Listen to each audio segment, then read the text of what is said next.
दरियाओं का पानी पी जाते और हस्ती बस्तियों को ऐसे वीरान करते जैसे वहां कभी कोई बसता ही ना हो।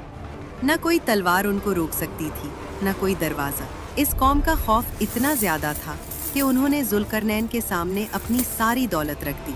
उन्होंने कहा, ए जुल्करनैन, हम आपको खिराज देंगे, सोना देंगे, माल देंगे, बस हमारे और उनके दरमियान कोई रुकावट, कोई दीवार बना दीजिए। मगर जुल्करनैन कोई आम दुनियावी बादशाह नहीं थे। उन्हें माल की हवस नहीं थी। उन्होंने इस सोने और चांदी की तरफ देखा और एक तारीखी जुमला कहा, जो ताकत और इख्तियार मेरे रब ने मुझे दिया है वो तुम्हारे माल से बेहतर है। उन्होंने उनसे पैसा नहीं मांगा, उन्होंने उनसे मेन पावर यानी बाजुओं की ताकत मांगी। उन्होंने कहा, तुम बस अपनी जिस्मानी कुव्वत से मेरी मदद करो, मैं तुम्हारे और उनके दरमियान एक ऐसी मजबूत दीवार बना दूंगा जिसे वो कभी उबूर न कर सकेंगे। फिर शुरू हुआ इंसानी तारीख का सबसे बड़ा और अनोखा इंजीनियरिंग प्रोजेक्ट।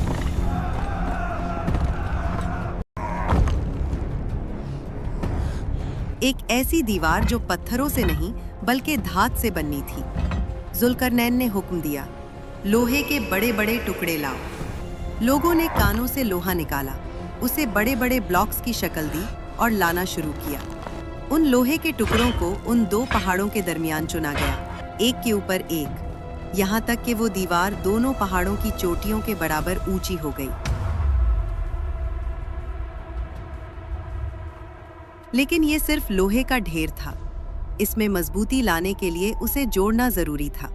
जुल्करनैन ने दूसरा हुक्म दिया, आग दहकाओ। पूरी वादी एक भट्टी बन गई। हजारों लोग धोकनियां लेकर खड़े हो गए और उस लोहे की दीवार के गिर्द आग जला दी गई। वो आग फूंकते रहे, यहाँ तक कि वो टन्नों वजनी लोहा आग की तरह सुर्ख हो गया। लोहा और आग एक हो गए। और फिर जुल्करनैन ने वो साइंस इस्तेमाल की जो उस जमाने में किसी के वहमो गुमान में भी न थी। उन्होंने कहा, लाओ मेरे पास पिघला हुआ तांबा। पिघला हुआ तांबा उस सुर्ख गरम लोहे के ऊपर इंडेला गया। केमिस्ट्री का उसूल है कि जब लोहे और तांबे को मिलाया जाए तो एक ऐसी धात वजूद में आती है जो लोहे से कई गुना ज्यादा सख्त होती है और जिसे जंग नहीं लगता। तांबे ने लोहे के मसामों को भर दिया और उसे एक ठोस वजूद बना दिया। जब धुआं छटा तो मंजर हैरान कुन था। दो पहाड़ों के दरमियान अब एक सद्दे आहनी खड़ी थी।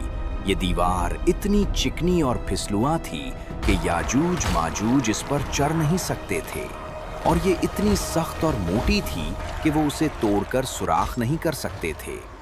इस दीवार के उस पार याजूज और माजूज चीखते रहे, दीवार को खिंचते रहे, मगर वो कैद हो चुके थे। वादी के लोगों ने सिख का सांस लिया।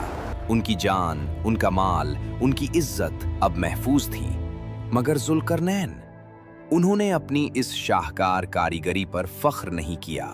उन्होंने अपना नाम दीवार पर नहीं लिखवाया। उन्होंने आसमान की तरफ देखा और आजिज़ी से कहा, हादा रहमतुम मिर रब्बी। ये जो कुछ भी बना है ये मेरी ताकत नहीं, ये मेरे रब की तरफ से एक रहमत है। लेकिन किस्सा यहाँ खत्म नहीं होता। दीवार बनाते वक्त जुल्करनैन ने एक खौफनाक पेशीन गोई भी कर दी थी जो आज भी हमारे सरों पर तलवार की तरह लटक रही है। उन्होंने फरमाया, ये दीवार तब तक रहेगी जब तक मेरा रब चाहेगा, मगर जब मेरे रब के वादे का वक्त आएगा तो वो उस दीवार को रेजा रेजा करके जमीन के बराबर कर देगा।